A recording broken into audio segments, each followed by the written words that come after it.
Trucker Brian had spent most of his life on the road, hauling freight across state lines. He'd seen all sorts of strange things, but nothing could prepare him for what happened one cold night on Route 66, deep in the Arizona desert. It started like any other long haul, moonlight casting eerie shadows over the vast, empty landscape, and the hum of the engine keeping him company. Brian was no stranger to driving at night. In fact, he preferred it. Less traffic, less noise. But that night, the isolation felt different. It was as if the desert itself was watching him, holding its breath. He checked his clock, 2:47 a.m.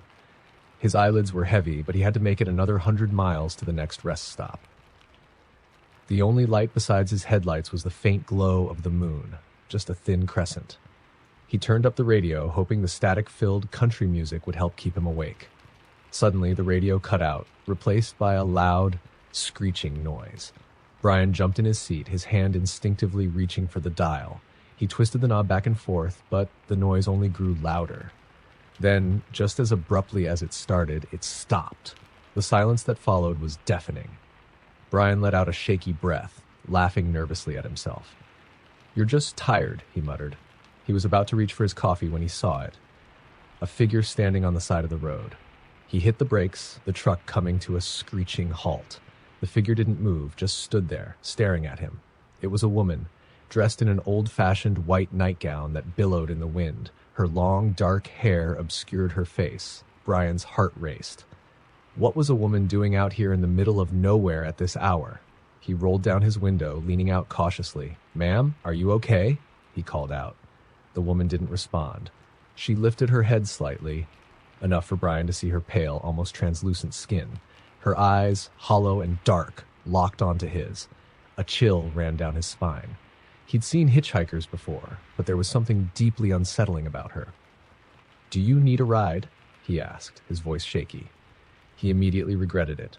The woman nodded slowly, then took a step forward. Brian hesitated.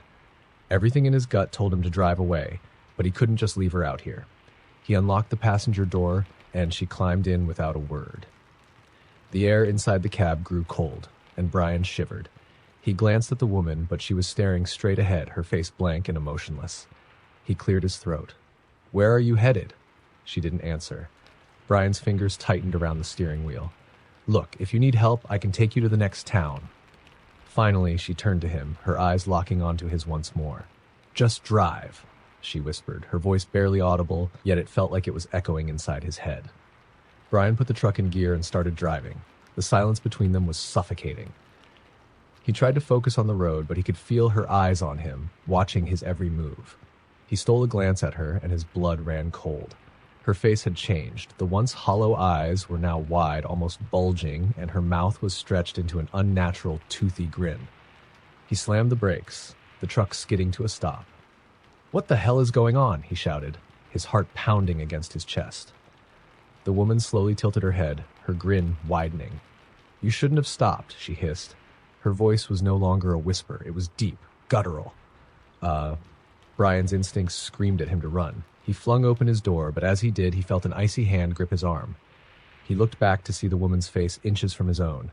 Her eyes were now black voids, and her skin was peeling away, revealing something dark and rotten underneath. "Stay," she growled. Brian yanked his arm free, stumbling out of the truck. He hit the ground hard, but scrambled to his feet, running as fast as he could.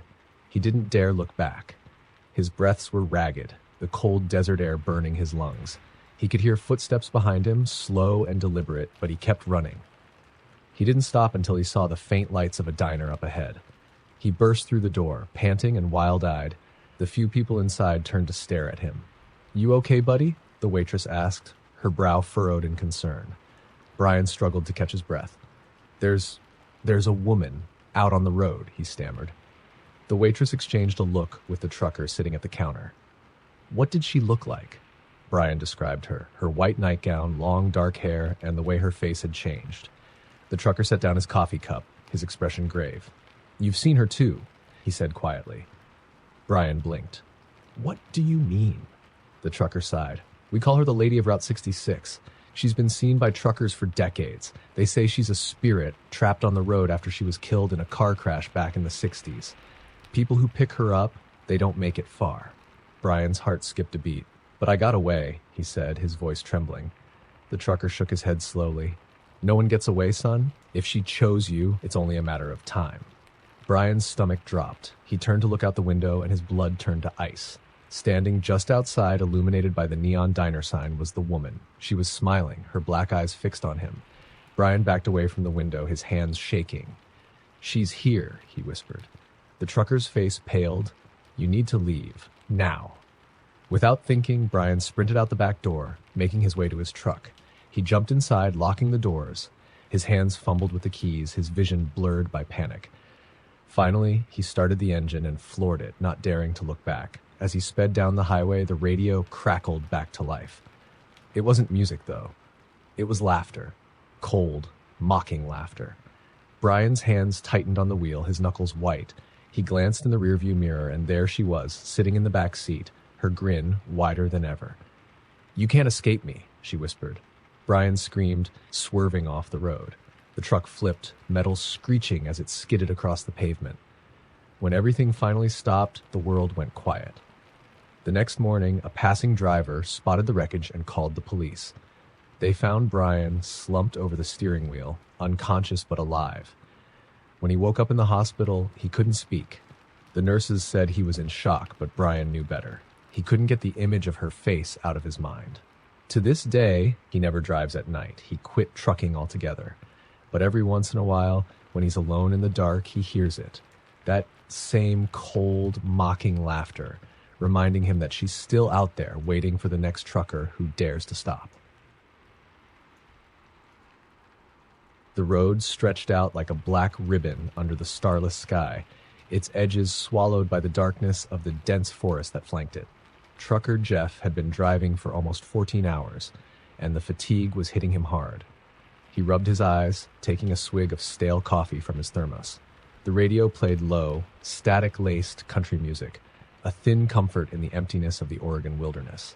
As he approached a bend in the road, his headlights caught a glimpse of something reflective, bright eyes staring out from the trees.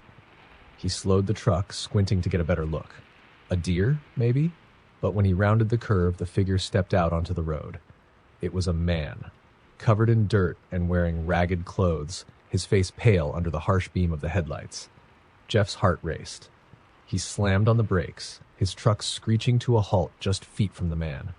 He rolled down his window cautiously, the cold air biting at his skin. Hey, you okay? Jeff called out. The man didn't answer. He just stood there, staring at him with wide, vacant eyes. Jeff's gut twisted. He'd seen hitchhikers before, but this one looked wrong. Like he had been lost out here for years. His eyes were glassy, his skin stretched tight over his bones. Jeff cleared his throat. Need a ride? He asked, though every instinct told him to drive off. The man gave a slow, almost robotic nod and started walking towards the passenger side. As he got closer, Jeff noticed the man's feet were bare and bloodied, leaving dark stains on the asphalt. The man climbed in without a word, his movements stiff and unnatural. Jeff's skin prickled as he hit the gas and pulled back onto the road. The man stared straight ahead, his hands folded neatly in his lap. The silence was unbearable. So, where are you headed? Jeff asked, forcing a casual tone. The man slowly turned his head, his neck creaking like old wood. North, he whispered. His voice was raspy, as if he hadn't used it in years. Jeff nodded, swallowing hard. The man's gaze shifted to the road, but his presence filled the cab with an oppressive, icy chill. The air grew thick, and Jeff could see his breath misting in front of him. Jeff gripped the wheel tighter, his knuckles white. He turned up the heat, but it didn't seem to make a difference. The cold was seeping into his bones. He glanced at the man's hands and noticed something that made his heart skip a beat. His fingernails were black, as if they'd been rotting. What happened to your hands? Jeff blurted out before he could stop himself. The man slowly looked down at his hands, then back up at Jeff, a small smile curling his cracked lips. They're not my hands, he said quietly. Jeff's blood ran cold. He stared at the road, his mind racing. What the hell did he mean by that?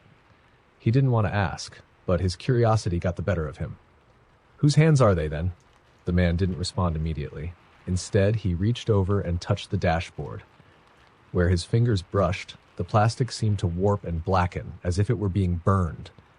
Jeff yanked the wheel, the truck swerving dangerously as he tried to pull away from the touch. He looked at the man's face, but it wasn't the same anymore. His eyes were sunken pits, his mouth stretched into an impossibly wide grin filled with broken, jagged teeth. "Stop the truck!" the man shrieked, his voice no longer human but a distorted, guttural growl. Jeff slammed on the brakes, his tires screeching as the truck skidded to a stop. He threw open his door and jumped out, falling to the cold ground. He looked back at the cab, expecting the man to follow, but the seat was empty. The passenger door was still closed, as if no one had ever been inside. Jeff scrambled to his feet, his heart pounding in his ears. He circled around to the passenger side, yanking the door open. The seat was vacant. No signs of the man at all. Jeff's breaths came in shallow gasps. He was sure he hadn't imagined it. He could still feel the icy chill lingering in the air. He climbed back into the truck, slamming the door shut and locking it. His hands shook as he fumbled with the ignition, but the engine wouldn't turn over. He cursed under his breath, trying again and again, but the truck remained silent. He looked up, catching his reflection in the rearview mirror, and his heart stopped. The man was sitting in the sleeper cab, his head cocked to one side, that hideous grin still plastered on his face. "Did you think you could get away?" he whispered, his voice echoing as if coming from deep within the earth. Jeff didn't respond. He lunged for the door handle, but the man moved impossibly fast, his hand latching onto Jeff's wrist with a vice-like grip. The flesh where he touched burned, the smell of rotting meat filling the cab. Jeff screamed, trying to pull away, but the man's grip only tightened. "You pick me up?" the man hissed, his face inches from Jeff's. "You belong to me now," Jeff thrashed, his vision blurring from the pain. He grabbed his thermos with his free hand and smashed it against the man's head. The man's face seemed to crack like porcelain, pieces falling away to reveal a writhing mass of black worms underneath. He let out an inhuman scream, releasing Jeff's wrist. Jeff didn't waste a second. He threw open the door and jumped out, running into the darkness of the forest. He could still hear the man's laughter behind him, echoing through the trees, a sound that seemed to come from everywhere at once. He ran until his legs gave out, collapsing to the ground. He lay there, panting, too afraid to look back. When he finally found the courage to glance over his shoulder, the road was empty. His truck sat there, idling peacefully, its headlights piercing through the darkness. He slowly got up, stumbling back to the truck, every nerve on edge. He climbed into the cab cautiously. The inside looked normal, no sign of the man or any damage. He took a deep breath, his hands shaking as he gripped the wheel. The engine roared to life without hesitation, as if nothing had happened. Jeff didn't look back. He pressed the pedal to the floor, speeding down the road. He didn't stop until he reached a truck stop several miles away. He parked under the bright lights, surrounded by other trucks and people, feeling a little safer. He glanced at his wrist, where the man had grabbed him, and his breath caught in his throat. The skin was blackened, as if burned, with dark veins spreading out from the center like a spider's web. Jeff never drove that route again. He quit trucking shortly after, moving to a small town far from any highways. But every now and then, in the quiet hours of the night, he swears he can hear it. The sound of laughter, faint but unmistakable, echoing from the woods. And he knows the man is still out there, waiting for the next trucker who dares to pick him up. The interstate stretched ahead of Eddie, a veteran trucker known for his fearless spirit and long-haul experience. But even he felt the prickling sense of unease that night. The clock showed 2:13 a.m., and he was somewhere along a desolate stretch of Arizona highway, the kind where cell signals vanished and the air felt unnaturally still. He hadn't passed another vehicle in over an hour. The road was barren, just his headlights cutting through the pitch-black void. Eddie rubbed his eyes, trying to shake off the wariness. His mind replayed the rumors he'd heard at the truck stops about this highway, a cursed stretch where truckers vanished without a trace. He never put much stock in ghost stories, but tonight felt different. The atmosphere was thick, almost suffocating. Up ahead, a flickering light caught his attention. As he got closer, he realized it was a dilapidated rest area, just a single, dimly lit building with a lone payphone. His truck's fuel gauge was dipping dangerously low, and he decided to stop, at least to stretch his legs and clear his mind. He pulled over, the crunch of gravel beneath his tires breaking the eerie silence. As he stepped out of the truck, the cold desert air hit him like a slap. It felt unnatural for Arizona, like the chill of a grave. The place looked abandoned. The fluorescent light flickered overhead, casting long shadows that danced around the edges of his vision. The wind howled, but it carried an unsettling whisper, like distant voices. Eddie made his way to the payphone, intending to check in with dispatch. As he picked up the receiver, a static buzz filled his ear, followed by a faint voice. "Help me!" He froze, gripping the receiver tightly. "Hello? Who is this?" he asked, scanning the empty lot. The static hissed again. "Help me! He's coming! Don't let him find you!" Eddie's heart raced. He slammed the receiver down, breathing heavily. This was just a prank, he told himself. Probably some kids messing around. He turned to head back to his truck, but stopped in his tracks. A figure stood by his truck. It was tall and shrouded in darkness, the details obscured by the flickering light. Eddie blinked, trying to make sense of it. It looked like a man, but something was off. The figure was unnaturally still, as if frozen in time. "Hey!" Eddie shouted, more to chase away his fear than anything else. He took a step forward, and the figure mirrored him, taking a step closer. A chill ran down Eddie's spine. He felt an instinctual urge to run, to get away, but his legs felt like lead. The figure stepped into the light, revealing its face, or rather, its lack of one. Where there should have been eyes, a nose, and a mouth, there was only smooth, featureless skin, stretched tight over its skull. Eddie stumbled back, his breath hitching in his throat. The creature cocked its head as if studying him. Then it started moving toward him, its motions jerky, like a puppet on strings. The closer it got, the colder the air became. Eddie could see his breath now, small puffs of mist in the freezing night. Without thinking, he bolted back to his truck, slamming the door shut and locking it. His hands fumbled with the keys, shaking so badly he could barely get them into the ignition. He glanced up, and the figure was right at his window, staring in, its face pressed against the glass. He could see it clearer now. Its skin was cracked, with dark veins pulsing underneath, as if something alive was crawling just beneath the surface. "Go away!" Eddie screamed, his voice cracking. He twisted the key, and the engine roared to life. He didn't waste a second, slamming the truck into gear and speeding off, gravel spraying behind him. As he drove, he glanced in his rearview mirror. The figure was standing in the middle of the road, its head tilted up, watching him leave. He kept driving, the speedometer needle creeping higher. He just needed to get away from that thing. But then he saw it, movement in the back of his truck. He stared into the mirror, his heart pounding in his chest. At first, he thought it was just his mind playing tricks on him. Then he saw it again, a shadow moving in the sleeper cab. It couldn't be. He was alone. He had checked before leaving the rest area. "Is someone there?" Eddie called out, his voice wavering. Silence. He pulled over, his hands trembling as he reached back to yank the curtain open. His heart stopped. The creature was there, crouched in the darkness of the cab, its featureless face mere inches from his. It let out a low, guttural growl that resonated through the truck. Eddie recoiled, hitting the dashboard hard, the pain shooting up his side.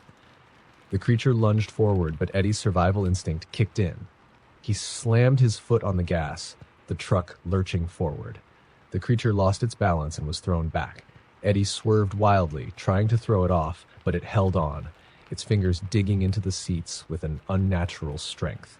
The road ahead was a blur, but Eddie spotted a bridge coming up, a steep drop off the side into a rocky ravine. He knew what he had to do. With a deep breath, he yanked the wheel hard to the left. The truck tipped, skidding sideways. He felt the back wheels lift off the ground, and for a moment, everything slowed down. The creature shrieked, a high-pitched wail that pierced his ears. The truck teetered on the edge of the ravine, then slammed back down onto the road, the force throwing the creature out through the shattered window. Eddie hit the brakes, bringing the truck to a screeching halt. He was breathing hard, his hands still clenched on the wheel. He looked out the shattered window, down into the ravine. There was nothing there, no sign of the creature. He stayed there for a while, his mind struggling to process what had happened. The sky was starting to lighten, the first hints of dawn breaking over the horizon. He took a deep breath, steadying himself. He needed to get off this highway and report this, whatever this was. As he pulled back onto the road, he glanced in the rearview mirror one last time. His blood ran cold. There, Sitting calmly in the sleeper cab was the creature. It stared back at him, its smooth, featureless face somehow conveying a smile. Eddie's scream was lost to the roar of the engine as he sped down the highway, the sunrise offering no comfort. The creature hadn't just found him, it had claimed him, and it wasn't going anywhere. Earl was a seasoned trucker, known for his extensive routes through the Midwest. He'd heard his fair share of horror stories from the road, shadowy figures seen in mirrors, ghostly hitchhikers, and phantom vehicles tailing drivers in the dead of night. He dismissed them as legends born from exhaustion and isolation. But this night, on an abandoned stretch of Iowa highway, those stories felt a little too real. It was past midnight, and Earl was pushing through a fog that had rolled in thick and heavy. His headlights barely cut through the dense white, and the world outside his truck had vanished. He switched on his radio to break the silence, but only static greeted him. He fiddled with the dial, searching for any station, but nothing came through. The static felt oppressive, almost like a whispering voice. He turned it off, letting the hum of the engine be his only companion. He glanced at his GPS, but the screen was blank. Confused, he tapped it a few times, but it wouldn't turn on. Earl was experienced enough to know his route, but something about the night felt wrong. He couldn't shake the feeling that he was being watched. Up ahead, he saw a figure emerge from the fog, standing in the middle of the road. Earl slammed on the brakes, the truck screeching to a halt. He squinted through the windshield. It was a woman, dressed in a thin, white dress that fluttered in the night air. She was barefoot, her skin pale as the fog surrounding her. Earl rolled down his window, leaning out. "Hey, are you okay?" he called. The woman didn't respond. She just stood there staring at him. Her eyes were large and dark, reflecting the headlights in a way that made them look like black pits. A chill ran down Earl's spine. He'd never seen anyone out on this road, especially not at this hour. "Do you need a ride?" he asked hesitantly. She nodded slowly, almost mechanically. Earl considered his options. Every instinct told him to drive away, but he couldn't leave her out here in the cold. He reached over, unlocking the passenger door. The woman climbed into the cab without a word. Earl noticed her feet were dirty and scratched, as if she'd been walking for miles.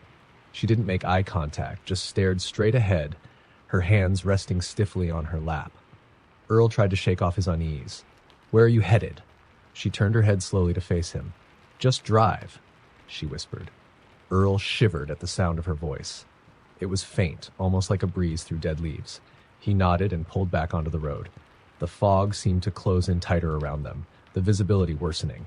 As they drove, Earl stole glances at her. She hadn't moved since she'd gotten in. Her face was expressionless, her gaze fixed on the road ahead. He cleared his throat. You got a name?" The woman slowly turned her head to look at him. Her lips parted slightly, and for a moment, Earl thought she was about to speak. But instead she smiled, a cold, eerie smile that didn't reach her eyes. Earl's grip tightened on the wheel. His heart was pounding. He tried to focus on the road, but he could feel her eyes on him now, unblinking. Then the radio flicked on by itself, blasting loud static. Earl jumped, his hand flying to the dial to turn it off. When he looked back at the road, the fog had cleared suddenly, revealing a bend ahead with a narrow bridge. He hit the brakes, skidding slightly as he approached the bridge. His heart was racing, the silence between him and the woman growing thicker. He dared another glance at her. She was gone. Earl's breath caught in his throat. He slammed the truck into park, his eyes darting around the cab. The passenger seat was empty, the door still shut. He twisted around, looking into the sleeper cab, but there was no one there. It was as if she had vanished into thin air. He rubbed his eyes, trying to make sense of what he'd seen. Maybe he was hallucinating from lack of sleep. He shook his head and was about to start driving again when he saw her. She was standing on the bridge, right in front of his truck. The fog was gone now, and the moon cast an eerie glow over her figure. She was staring at him, that same unsettling smile on her face. Earl felt a surge of anger mixed with fear. He threw the truck into gear, planning to drive past her. But as he moved forward, she didn't step aside. He honked, the sound echoing through the silent night. She didn't move. Earl's patience snapped. He pushed down on the gas, intending to scare her off. But as the truck got closer, she remained there, her smile widening. He blinked, and in that split second, she was gone. The truck roared over the empty bridge, and Earl let out a shuddering breath. He pulled over as soon as he was on the other side, his hands shaking uncontrollably. He'd heard stories about phantom hitchhikers, but he never believed them, until now. He sat there, trying to calm his racing heart. He needed to get off this highway, find a rest area, and get some sleep. He put the truck back in drive and started moving slowly. As he drove, he glanced in his side mirror. There she was, sitting in the back of his truck, her pale face peering out from behind the curtain of the sleeper cab. Earl's scream filled the cab as he slammed on the brakes, but when he turned around, she was gone again. His mind raced, trying to grasp what was happening. He was sure he'd seen her. He wasn't losing it. He couldn't be. Suddenly, the truck engine sputtered and died. The headlights flickered out, plunging him into darkness. Earl's heart pounded as he frantically turned the key, but the engine wouldn't start. Then he heard it. The sound of bare feet slapping against the pavement, coming closer. He didn't dare look out the window, but he felt the air grow cold as the footsteps stopped right outside his door. The window fogged up as if someone were breathing against it. Slowly, a handprint appeared on the glass, followed by the outline of a face pressing against the window. "Let me in," she whispered, her voice so soft it was almost lost in the silence. Earl fumbled for the ignition again, his hands shaking violently. The truck roared to life, and without looking back, he floored the gas pedal, speeding away from the spot. He drove for miles, not daring to look in the mirrors, his knuckles white from gripping the wheel. He didn't stop until he reached the next town, where he parked at a brightly lit truck stop. He jumped out of the cab, breathing heavily, and ran inside. The warm light and bustling noise a welcome relief from the cold, silent horror of the road. When he finally calmed down enough to speak, he told the cashier what had happened. The man gave him a solemn look.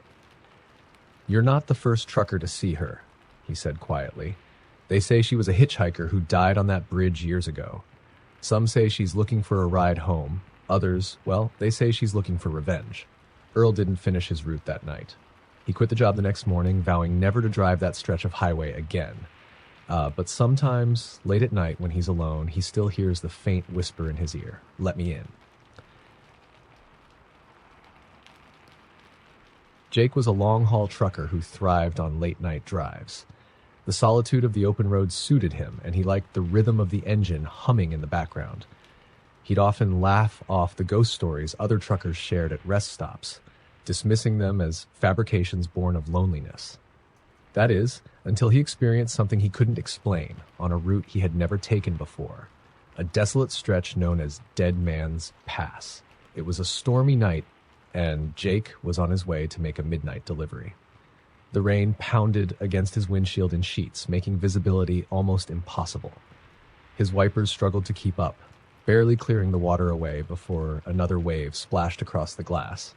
The GPS had rerouted him due to flooding on the main highway, and now he found himself winding through the narrow, twisting roads of Dead Man's Pass. He'd heard the name before in passing conversations, other drivers muttering about the area being haunted or cursed, but Jake had shrugged it off as nonsense, until now.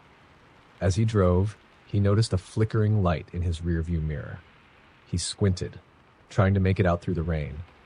It looked like headlights, far behind him but slowly gaining speed. Jake didn't think much of it until the light suddenly cut out. He frowned, glancing back. The road was dark and empty. He returned his focus to the road, telling himself it was just his eyes playing tricks. But a few minutes later, the lights appeared again, much closer this time. They flickered on and off, almost like a signal. A chill crept down Jake's spine. He tapped the brake, letting the truck slow a bit, but the lights vanished once more. Jake's grip tightened on the steering wheel. This didn't feel like a prank or another vehicle. The lights felt wrong. He sped up, eager to reach a more populated area. But as he rounded a bend, his headlights illuminated something standing in the middle of the road.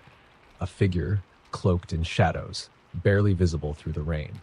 Jake slammed on the brakes, the tires skidding on the wet pavement. He came to a screeching halt, heart pounding in his chest.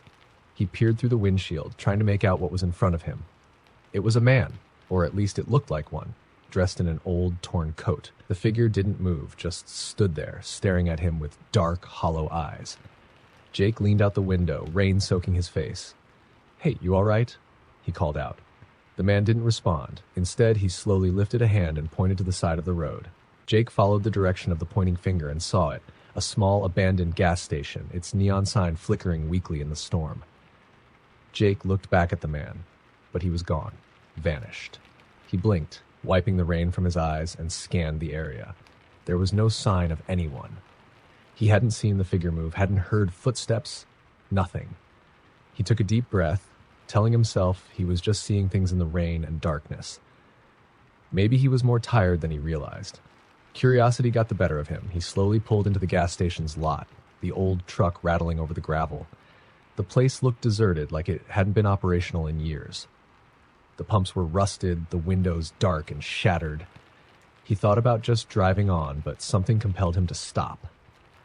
Jake killed the engine and stepped out of the truck, the rain soaking through his clothes instantly.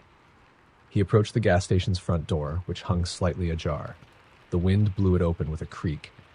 The inside was a mess, shelves overturned, dust coating every surface. It looked like it had been abandoned for decades. He stepped inside, the floorboards creaking under his weight. "Hello?" he called out, his voice echoing in the empty space. There was no answer. He took a few more steps, peering around, when he heard a faint sound, a low, rhythmic tapping. Jake's heart skipped a beat. He followed the noise, moving deeper into the darkness. The tapping grew louder, more insistent. It was coming from behind the counter. He rounded it slowly, his breath hitching as he prepared to confront whatever was making the sound. Nothing was there. Just as he was about to turn back, he felt it, a cold, bony hand gripping his shoulder tightly. Jake spun around, but the space behind him was empty. The room felt freezing now, the air thick and heavy. He backed away, his pulse racing. The tapping had stopped, replaced by a whispering sound, barely audible but chilling. It was a voice, muttering something he couldn't understand.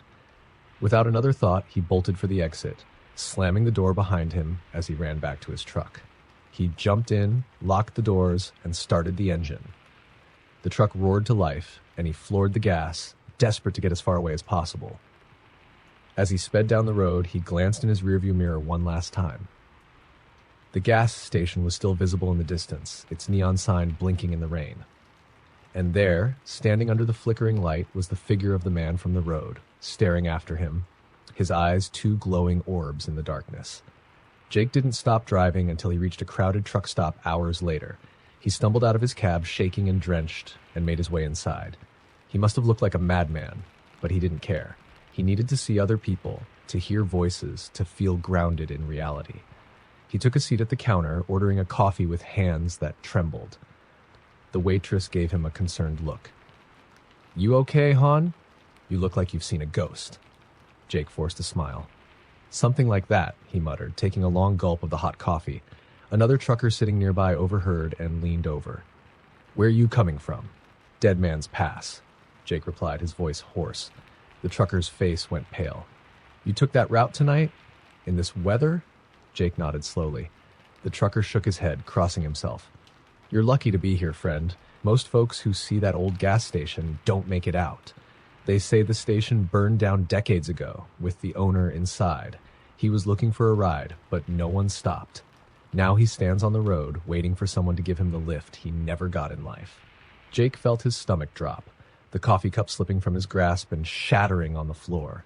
He looked up, wide-eyed, but the other trucker had already turned away, muttering to himself. Jake didn't stay at the truck stop for long. He was on the road again before the sun rose, vowing to never take the Dead Man's Pass route again. And though he continued to drive through the night on countless lonely highways, he never stopped for another figure by the roadside, no matter how desperate they looked. On a cold, moonless night, trucker Marcus found himself navigating a stretch of road he'd never been on before. His GPS had rerouted him due to an accident on the main highway, leading him through dense woods. The road was barely lit, with trees forming a dark canopy overhead. Marcus was used to the eerie loneliness of the highway, but something about this particular route felt wrong, unnerving. As he drove, his headlights illuminated a sign partially hidden by overgrown branches. "Welcome to Black Hollow." He'd never heard of the place before. The road was so narrow he could barely maneuver his rig without scraping against the foliage. The deeper he went, the more isolated it felt. No other cars, No signs of civilization, just darkness. He clicked on the CB radio, hoping to hear another voice, but the static was thick and unbroken. With a sigh, he turned it off and refocused on the road. That's when he saw it. Someone standing on the shoulder, a lone figure shrouded in the dark.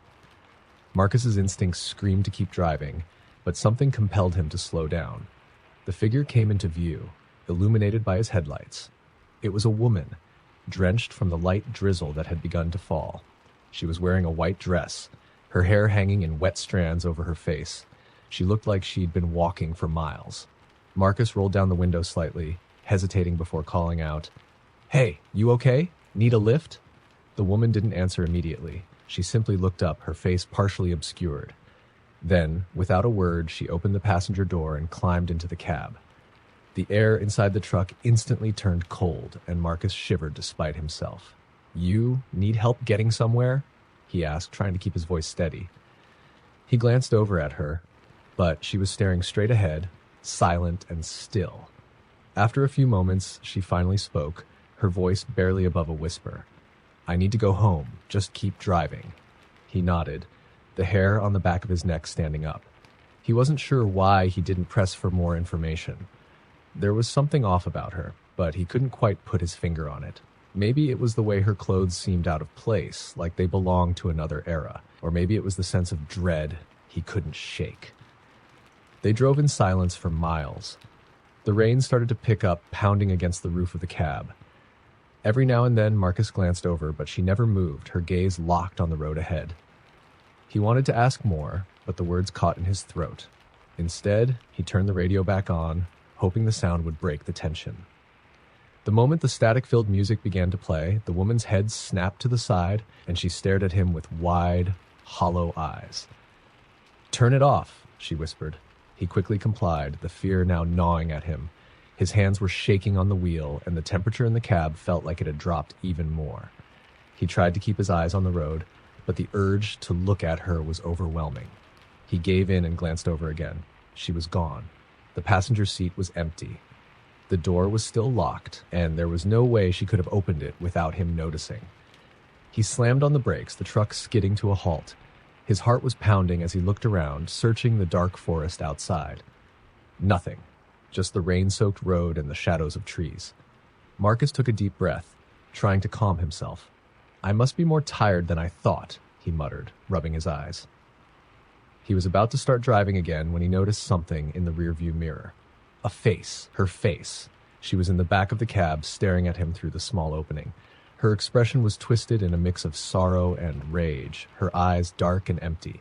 "You have to take me home," she said, her voice echoing in the confined space. Marcus's blood ran cold. He whipped his head around, but there was no one there. The back of the cab was empty. He was alone. He fumbled with the gear shift, his hands slick with sweat. He floored the gas pedal, desperate to get out of Black Hollow as fast as he could. The truck roared down the road, but the rain was making it hard to see. His headlights barely pierced through the downpour, and the wipers couldn't keep up. Suddenly, the engine sputtered and died, the lights flickering out. The truck rolled to a stop, plunging him into darkness. He cursed, trying to restart it, but the engine wouldn't turn over. The only sound was the rain hammering down on the roof.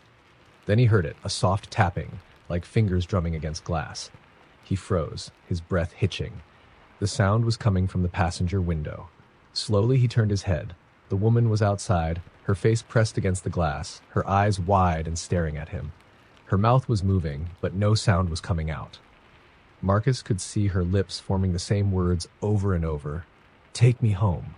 With a shout, he yanked the door handle, trying to open it to get out. But it wouldn't budge. He was trapped. The tapping grew louder, more frantic. Her pale hand slapped against the window, leaving streaks of water behind. The glass fogged up, and he could see the outline of her handprints, each one pressed with a desperate force. Marcus squeezed his eyes shut, muttering a prayer. When he opened them again, she was gone. The rain was still falling, but the road was empty. The only signs she'd been there were the handprints, slowly fading from the glass. The truck roared back to life without him touching the ignition. The headlights flared, illuminating the road ahead. Marcus didn't hesitate this time. He slammed his foot on the gas, tearing down the road as fast as he could.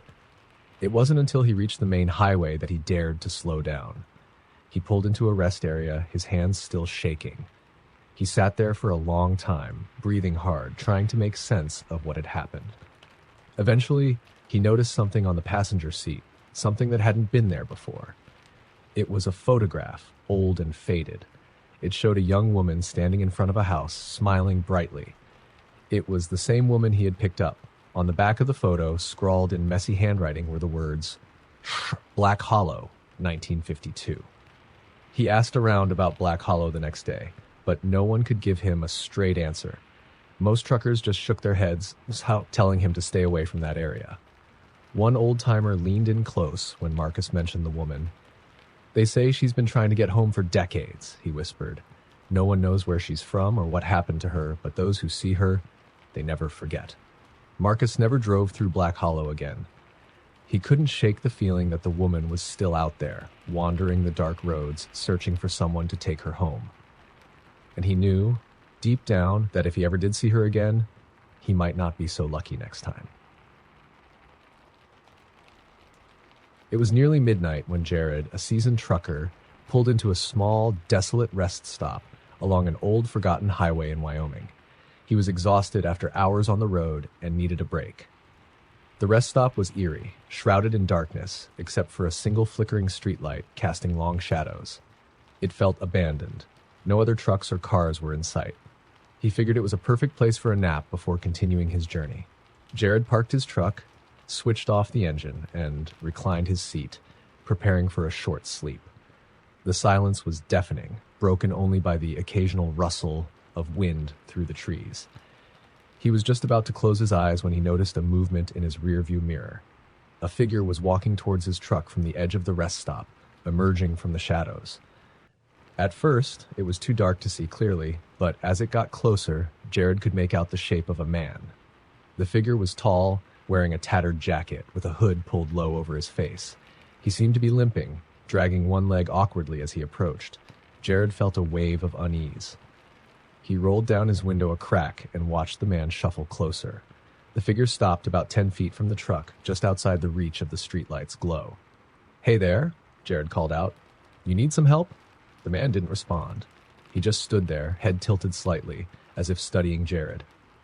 The silence stretched on uncomfortably, and Jared's hand instinctively went to the baseball bat he kept behind his seat. "Buddy, you all right?" Jared tried again, but still no response. The man took a step closer, moving into the light. Jared finally saw his face, or what was left of it. The skin was pale and gray, patches of it missing, revealing raw, decaying flesh beneath. His eyes were hollow, black pits, and his lips were cracked and bleeding. Jared's heart skipped a beat. He recoiled in his seat, his breath catching in his throat. He slammed the window shut and locked the doors. The figure slowly reached up, pressing a hand against the glass. His fingers were long and skeletal, nails jagged and broken. The window began to fog up from the figure's breath, even though the temperature outside was warm. Jared stared, paralyzed by fear. The figure's lips moved, but no sound came out. It took Jared a moment to realize the man was mouthing words, "Help me." Jared's pulse raced. He fumbled for his keys, desperately trying to restart the truck. The engine sputtered but wouldn't turn over. The figure outside tapped lightly on the glass, his eyes locked onto Jared's, a pleading expression on his grotesque face. Jared's hands were shaking as he turned the key again and again, but the engine refused to start. He glanced back at the figure, who now had both hands pressed against the window, his face inches from the glass. His eyes were wide with terror, as if he were trying to warn Jared about something. Then, without warning, the figure's head jerked violently to the side, as if he'd been yanked backward by an unseen force. He was pulled into the darkness, his body slamming into the pavement with a sickening thud. Jared's blood ran cold as he heard a guttural, inhuman growl coming from the shadows. Something else was out there. The streetlight flickered and then went out, plunging the rest stop into complete darkness. Jared could only hear the sounds, shuffling footsteps, a low, rumbling growl, and the faint, desperate whimpering of the man who had just been standing at his window. Jared's instincts kicked in. He abandoned trying to start the engine and grabbed his bat, his only means of defense. He peered out into the darkness, trying to see what was happening. His eyes slowly adjusted to the dim light, and he saw movement, multiple shapes shifting just beyond the edge of the lot. The man was on the ground, crawling away from whatever had attacked him. Jared caught a glimpse of the creature, a hulking, shadowy figure, far larger than any human. Its limbs were elongated, twisted in unnatural ways, and its eyes glowed a sickly yellow in the darkness. It lunged at the man, who let out a choked scream before it dragged him into the woods. The sound of tearing flesh echoed in the night, followed by an eerie silence. Jared's heart was pounding so hard he thought it might burst from his chest. He had never seen anything like this in all his years on the road. He knew he couldn't stay here. He had to get out before whatever that thing was came for him next. He tried the ignition one last time, and miraculously, the engine roared to life. He didn't waste a second. He floored the gas pedal, tires screeching as he sped out of the rest stop. He glanced in his rearview mirror one last time. For a split second, he saw the creature standing at the edge of the lot, illuminated by his taillights. It was holding the limp, lifeless body of the man in its clawed hands, staring after the truck as if memorizing the license plate. Its mouth opened, revealing rows of jagged, sharp teeth, and it let out a bone-chilling howl that echoed through the trees. Jared didn't stop driving for hours. He pushed his rig to its limits, his eyes darting to the mirrors every few seconds, half expecting to see the creature chasing him down the highway. It wasn't until dawn began to break that he finally slowed down, pulling over at a busy truck stop far from the isolated road. He was shaking as he climbed out of the truck, gasping for air. He looked around at the other truckers going about their morning routines, that the normalcy of it all surreal after what he had just experienced. He knew no one would believe him if he tried to explain what had happened. Hell, he could hardly believe it himself. Jared never took that route again. He told his dispatcher he would only drive the main highways from then on, no matter the traffic. He couldn't get the image of the creature out of his mind. Those glowing eyes, the twisted limbs, and the horrifying guttural growl. As the years went by, he heard rumors from other truckers, whispers about strange sightings on that old highway, stories of missing travelers, and the sound of howling in the dead of night. But no one ever mentioned the rest stop, and Jared never asked. He knew better than to dig into things best left forgotten. But every now and then, on a quiet night when the road was empty and the sky was dark, he would feel a chill run down his spine. He'd glance in his rearview mirror, half expecting to see those yellow eyes staring back at him, watching, waiting. And in those moments, he knew the creature was still out there, lurking in the shadows, hungry for its next victim. Late one winter night, Carl, a trucker with over 2 decades of experience, found himself driving a long stretch of Interstate 90 through South Dakota. The blizzard had hit hard, reducing visibility to almost nothing. He was exhausted, but knew he couldn't afford to stop. He had a tight delivery schedule and a reputation for always making it on time, no matter the weather. After hours of navigating through the blinding snow, Carl spotted a dimly lit truck stop up ahead. Relieved, he decided to take a short break and wait out the worst of the storm. As he pulled into the lot, he noticed something odd. There was only one other vehicle parked, an old, beat-up pickup truck, but no signs of people inside or outside. The place looked abandoned, the fluorescent lights flickering like they were struggling to stay on. Carl parked his rig, turned off the engine, and stepped out into the freezing cold. The snow crunched under his boots as he walked towards the small diner that was still faintly illuminated. The sign above the entrance was missing letters, leaving just a couple blinking neon lights spelling out OPE. He entered, and a wave of warmth hit him, accompanied by the strong smell of stale coffee. The interior was straight out of the 80s, with red vinyl booths and a jukebox in the corner. But something felt off. It was empty. No customers, no staff, just an eerie silence. He glanced around and called out, "Hello? Anybody here?" A moment later, a woman emerged from the kitchen. She was wearing a waitress uniform, her name tag reading Marcy. She looked tired, her face pale and drawn, as if she hadn't slept in days. "What can I get you, hun?" she asked in a monotone voice. Carl hesitated. "Just a coffee, please. Rough night out there." Marcy nodded without saying a word and went to fetch the coffee. As he waited, Carl's eyes wandered. The diner had a strange atmosphere, like it was stuck in time. He noticed the jukebox had songs listed from decades ago, and the calendar on the wall was dated 1993. Everything seemed old and worn, as if it hadn't been touched in years. Marcy returned with his coffee. "Here you go," she said, placing the cup in front of him. Her hands were shaking slightly. "Thanks," Carl said, taking a sip. It tasted bitter, like it had been sitting out for hours. He forced a smile and set it down. "Quiet night, huh?" Marcy just nodded, her eyes darting towards the door as if she were expecting someone, or something. Carl decided to make small talk. "You know, I've been driving this route for years, never seen this place so empty. Everything all right?" Marcy didn't respond at first. Then she leaned in closer and whispered, "You shouldn't be here." Carl frowned. "What do you mean?" Before she could answer, the door chime rang. Carl turned around, and his blood ran cold. A man had entered the diner, his face obscured by a hood. He was soaking wet, as if he'd just walked out of a river. Water dripped from his clothes, pooling on the floor beneath him. The man walked slowly, deliberately, and took a seat at the farthest booth without saying a word. Marcy's face went pale. She grabbed Carl's arm, her grip surprisingly strong. "You need to leave. Now!" she hissed. Carl pulled his arm away, confused and unnerved. "Why? Who is that?" Marcy's eyes were wide with fear. "He's not supposed to be here. None of them are." Before Carl could ask what she meant, the jukebox in the corner crackled to life, playing a haunting, static-filled tune. It sounded like an old, distorted country song. The man at the booth slowly turned his head towards Carl, revealing his face, pale, gaunt, with deep, sunken eyes that seemed to glow faintly in the dim light. Carl's breath caught in his throat. He recognized the face. It was a fellow trucker, Jimmy, who had gone missing years ago. Everyone had assumed he'd crashed during a snowstorm and never been found. But here he was, staring directly at Carl, his expression vacant and lifeless. "Jimmy?" Carl managed to croak out. "Is that you?" Jimmy didn't respond. He just stared, unblinking. Then, slowly, he lifted his hand and pointed towards the window. Carl turned to look, his heart pounding. Outside, more figures were emerging from the blizzard, shambling towards the diner. Men, women, all dressed in old trucker jackets, their faces pale and lifeless, eyes glowing faintly in the dark. Carl recognized some of them, truckers who had disappeared over the years, lost to the brutal winter storms, their bodies never recovered. "What the hell is going on?"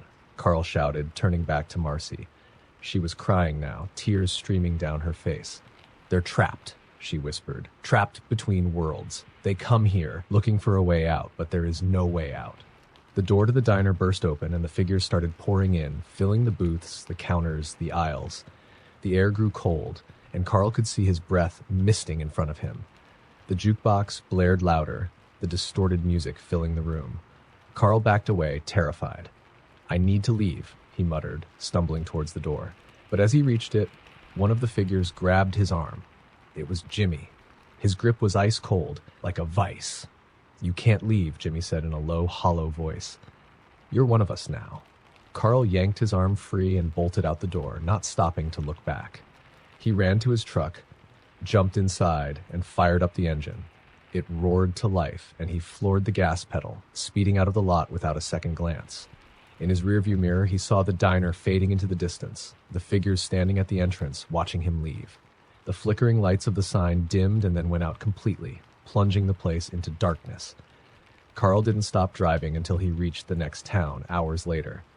He was shaking, drenched in sweat despite the freezing temperatures outside.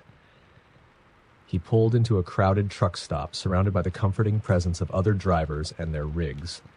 He stumbled into the diner there, still in shock. The waitress approached him, concerned. "You all right, hun? You look like you've seen a ghost." Carl didn't answer. He just sat there, staring at his coffee, his hands trembling. He never spoke of what he saw that night, but he never took that route again. He knew better now. Somewhere out there, in the middle of a forgotten highway, a lonely truck stop waits for its next visitor. And those who disappear into the blizzard, they never truly leave. They just find themselves drawn back to that place, time and time again, forever searching for a way out of the cold, dark void. It was the dead of night, and the wind howled through the dark stretch of Highway 666 in New Mexico. Tony, a seasoned trucker, had heard the stories about this highway, tales of ghostly apparitions, shadow figures, and unexplained disappearances. He never believed them. He had driven through the worst weather, encountered the strangest people, and always made it out unscathed. But tonight felt different.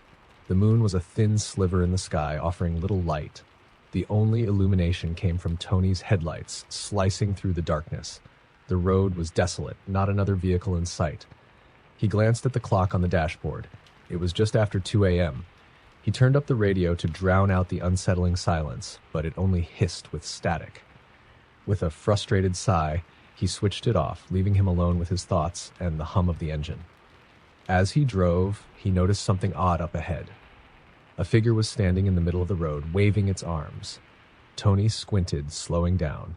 It was a woman. Her hair was long and matted, blowing wildly in the wind. She was wearing a thin white dress that clung to her body as if she had been caught in a storm.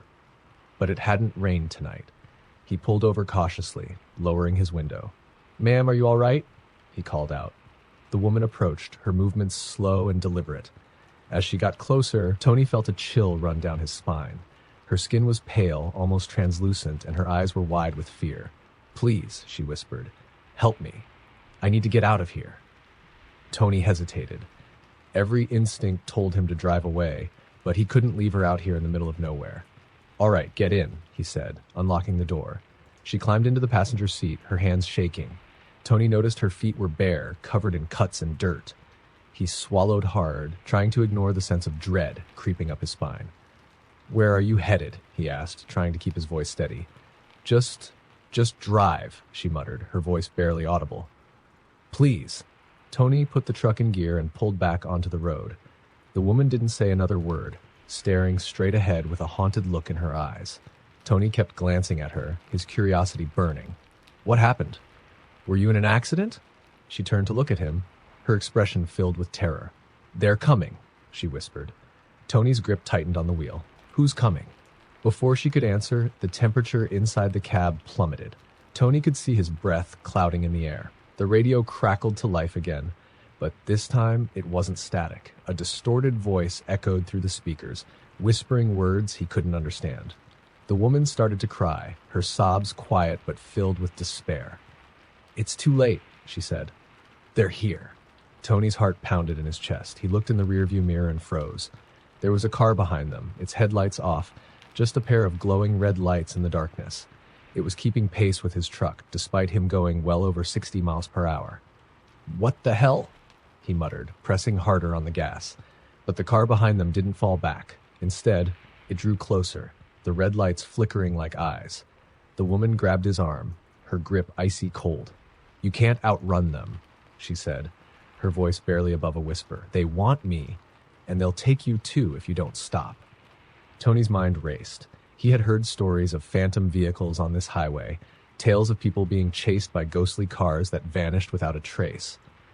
But he never thought they were real. Suddenly, the truck's engine sputtered. The lights flickered, and the radio blasted a high-pitched scream before going silent. The truck slowed to a crawl, despite Tony's desperate attempts to keep it moving. The car behind them pulled up alongside the truck. Tony turned his head, and his blood ran cold. The driver's window was down, but there was no one inside, just darkness and the faint outline of a steering wheel. The red lights, which he now realized were eyes, stared at him, unblinking. The woman next to him screamed, a blood-curdling sound that echoed in the cab. She covered her face with her hands, rocking back and forth. "They've found me," she sobbed. "They've finally found me." Without warning, the car swerved into Tony's truck, slamming into the side. The impact jolted him in his seat, and he struggled to keep control of the wheel. He glanced at the woman, but she was gone. The passenger seat was empty. He whipped his head around, searching for her, but there was no trace. It was as if she had vanished into thin air. The phantom car rammed into him again, harder this time. Tony's truck skidded, like tires squealing on the asphalt. He fought to regain control, his hands white-knuckled on the steering wheel.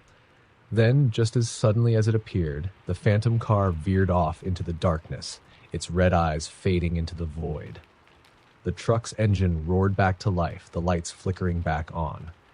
The temperature in the cab returned to normal, and the radio played soft country music, as if nothing had happened. Tony pulled over to the side of the road, his hands shaking uncontrollably. He took a deep breath, trying to calm his racing heart. He looked over at the passenger seat, half expecting to see the woman sitting there, but it was empty. He sat there for a long moment, trying to make sense of what had just happened. Finally, he put the truck in gear and drove off, determined to put as much distance as possible between him and whatever he had encountered. A few miles down the road, he saw flashing lights in the distance. As he approached, he realized it was a police checkpoint. He rolled down his window as an officer walked up. "Evening," the officer said. "You all right? You look like you've seen a ghost." Tony forced a chuckle, his voice shaky. "You could say that. What's going on up ahead?" The officer's expression turned serious. "There was an accident here about 20 years ago. A woman was killed, hit by a car that never stopped. Folks around here say her spirit still haunts this stretch of the highway, looking for a ride, trying to escape whatever's chasing her." Tony felt a chill run down his spine. He glanced in his rearview mirror one last time, half expecting to see those red eyes staring back at him, but the road was empty. "Drive safe," the officer said, tipping his hat. "You never know what you might run into on nights like this." Tony nodded numbly and drove off, his mind reeling. He knew he'd never forget this night. And he'd never take Highway 6666 again, no matter how tight the schedule. Some roads were better left untraveled, and some spirits were best left undisturbed. The midnight air was thick with fog as Jake, a long-haul trucker, cruised along the deserted Appalachian Highway. He was exhausted after hours of driving and needed a break. There was a truck stop a few miles ahead that he had heard about from other truckers, the Whispering Pines. It was a place with a reputation not just for cheap coffee, but for the eerie stories that truckers exchanged there. Stories of people vanishing, unexplained sightings, and strange noises in the middle of the night. Jake had never believed in ghosts or supernatural tales. To him, they were just stories told by tired drivers to keep each other awake. He adjusted his rearview mirror, yawning, when something caught his eye. There was a figure standing on the side of the road up ahead, illuminated in his headlights. It was a man, wearing a flannel shirt and a baseball cap, with his thumb out, trying to hitch a ride. Jake hesitated. Picking up hitchhikers wasn't his usual practice, especially not this late at night. But there was something different about this guy. He looked desperate, shivering in the cold. Jake slowed the truck and pulled over. The man jogged up to the cab, a grateful smile on his face. "Where are you headed?" Jake asked, rolling down the window. "Just up the road a bit," the man replied. "Thank you so much. I've been stuck out here for hours. The name's Ron." Jake unlocked the door, and Ron climbed in, shutting it quickly to keep out the cold. As they started driving, Jake glanced at his new passenger. Ron looked normal enough, but something about him seemed off. Maybe it was the way his eyes darted around, or the uneasy silence that filled the cab. "So, what brings you out here this late?" Jake asked, trying to break the tension. Ron's gaze fixed on the road ahead. "Car broke down. Been walking for miles. Thought I'd never get a ride." Jake nodded, feeling the chill in the air grow colder, even with the heat blasting. He tried to focus on the road, but every few minutes he felt compelled to glance at Ron, who sat unnaturally still, staring ahead without blinking. "Is it just me, or is it getting colder in here?" Jake chuckled nervously, rubbing his arms. Ron finally turned to him, his eyes wide and hollow. "Did you hear that?" Jake frowned. "Hear what?" Ron's face was ashen. He pointed to the road ahead, where the fog was thickening. "Listen closely." Jake turned down the radio and strained to hear. At first, there was nothing but the hum of the engine and the tires on the pavement. But then, faintly, he heard it. A whispering sound. It was like a chorus of voices speaking in hushed tones, too soft to make out any words. "Is that the wind?" Jake asked, trying to keep his voice steady.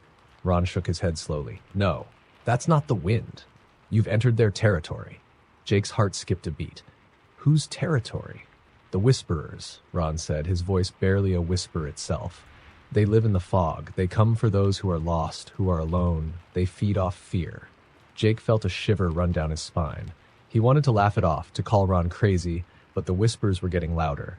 He gripped the steering wheel tightly, his knuckles turning white. "Okay, that's enough," Jake said, forcing a laugh. "You're messing with me, right? Is this some kind of joke?" Ron didn't respond. He was staring straight ahead, his face pale as a sheet. The fog was now so thick that Jake could barely see a few feet in front of the truck. The whispers had become a constant drone, like 1,000 voices whispering in his ear. Suddenly, a figure appeared in the middle of the road, a shadowy silhouette barely visible in the fog. Jake slammed on the brakes, and the truck screeched to a halt. He blinked, trying to make sense of what he was seeing. The figure was gone, vanished as quickly as it had appeared. "What the hell was that?" Jake muttered, his heart pounding. "They're here," Ron whispered. He turned to Jake, his eyes filled with terror. "You need to get out of here. Now." Jake didn't need to be told twice. He hit the gas, the truck lurching forward, barreling through the fog. The whispers were deafening now, filling the cab with their eerie, disembodied voices. Jake felt a cold hand on his shoulder and nearly jumped out of his seat. He turned, but there was no one there. Ron was staring ahead, his face expressionless.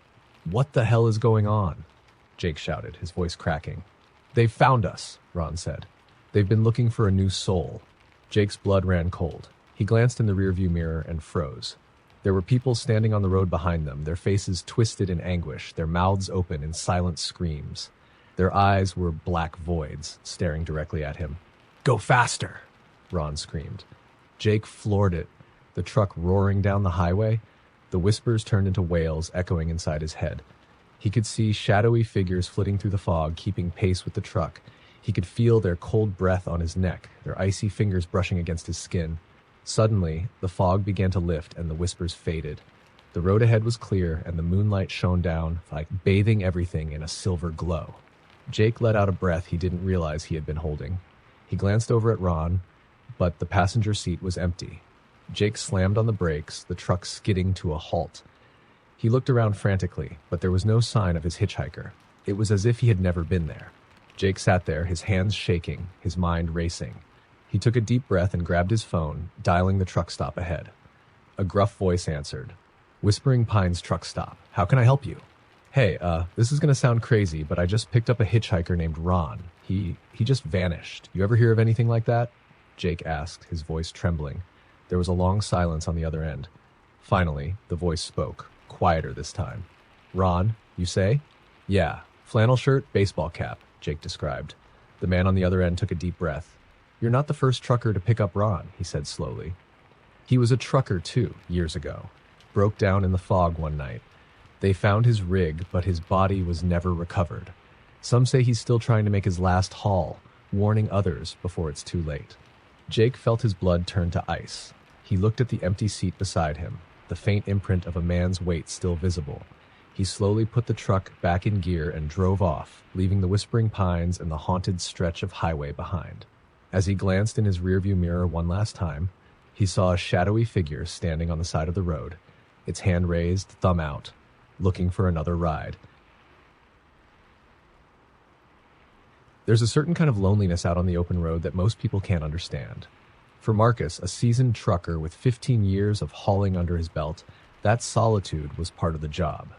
The long stretches of highway at night, the glow of the dashboard lights, and the distant hum of the tires against the asphalt were soothing. But that night, on a back road somewhere in northern Wyoming, the isolation felt different, heavier. Marcus had been assigned a route to deliver freight to a small town he'd never heard of. The dispatcher called it a priority route, one meant to avoid major highways. He didn't question it. The money was good, and Marcus had delivered to his share of strange places before. But as he turned off the interstate and onto the winding, unlit back roads, he couldn't shake the feeling that something was off. The CB radio crackled with static, then silence. Normally, he'd pick up chatter from other truckers or highway patrol. Tonight, there was nothing. Just him, the drone of his engine, and a dense fog that rolled in out of nowhere. It seemed to swallow the headlights, forcing him to slow down. His GPS screen flickered before freezing completely, leaving him to rely on faded road signs and instinct. As Marcus rounded a bend, his headlights illuminated something on the shoulder. A parked car, its hazard lights weakly flashing. A woman stood beside it, waving frantically. She looked distraught, her clothes disheveled, hair matted. Marcus hesitated. He'd heard the stories, hitchhikers gone wrong, ambushes, but something about her panic felt genuine. Against his better judgment, he pulled over. The woman ran to the passenger side, her hands trembling as she knocked on the window. Marcus rolled it down just enough to hear her over the engine. Thank you. My car died, and my phone's dead too. Can you take me to the nearest town?" she pleaded, her voice cracking. Marcus scanned the area. There was no sign of another soul, no movement in the thick fog. He nodded and unlocked the door. She climbed in, clutching a tattered bag to her chest. As they drove, she stared straight ahead, barely blinking. Her silence was unnerving. Marcus tried to make conversation, asking where she was headed, but her answers were clipped, almost robotic. She kept glancing at the side mirror as if expecting someone or something to be following them. About 10 miles down the road, she suddenly spoke. "Don't stop, no matter what you see." "What?" Marcus asked, glancing at her. "Promise me. Whatever happens, don't stop the truck." Her voice was eerily calm, but her eyes were wild with fear. Before he could respond, something darted across the road. It was quick, too quick to make out, a blur of pale limbs and matted hair. Marcus slammed the brakes instinctively, but the woman screamed. "I said, don't stop!" Marcus's hands trembled on the wheel. "What the hell was that?" "Drive!" she shouted, her voice sharp and desperate. The truck lurched forward, and Marcus kept his eyes on the road, though his peripheral vision caught movement in the fog, shadows flickering just out of reach of the headlights. His pulse pounded as the woman whispered a prayer under her breath, clutching her bag tighter. The CB radio crackled again, this time with an unsettling, distorted voice. It was faint, but Marcus could just make out the words, "You shouldn't have picked her up." "What the hell is going on?" Marcus demanded, his voice shaking. The woman didn't answer. Instead, she turned to him, tears streaming down her face. "I didn't mean to. I thought I could escape them," she whispered. "But they always find me." Before Marcus could press her further, a loud bang reverberated through the truck. It felt like something had hit the trailer, hard. The truck swayed, and Marcus tightened his grip on the wheel, panic rising in his chest. The woman screamed again. "Faster! Don't let them catch us!" Marcus floored it, the truck groaning under the strain. The shadows outside grew bolder, darting closer to the cab.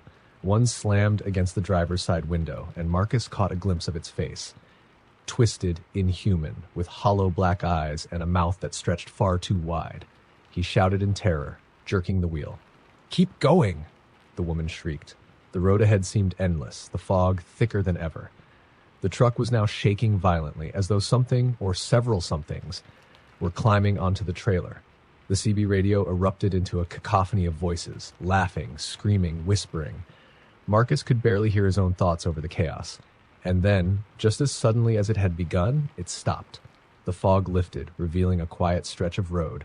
The truck's vibrations ceased, and the CB radio went silent.